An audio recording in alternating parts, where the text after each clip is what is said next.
જોઈ લો મારા ભાઈઓ, આખી દુનિયાની અંદર વટ પાડી નાખ્યો છે ને એ પણ આપણા માયાભાઈ આહિરે.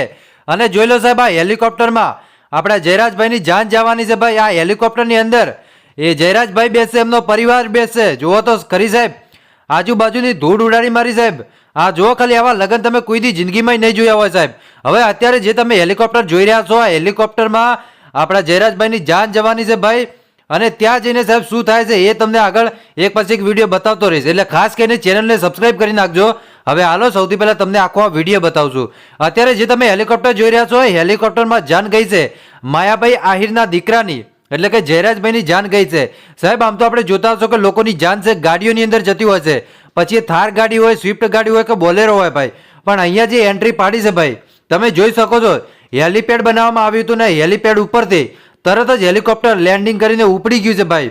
અને અત્યારે જે તમે જોઈ રહ્યા છો હેલિકોપ્ટરમાં ભાઈની જાન ગઈ છે ભાઈ.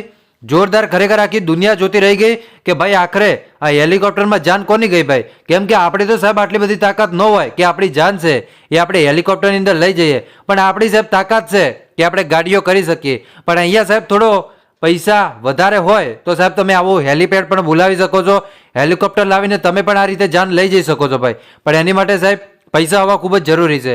હવે હાલો, સૌથી પહેલા સાહેબ તમે આ વિડીયો જોઈ લો.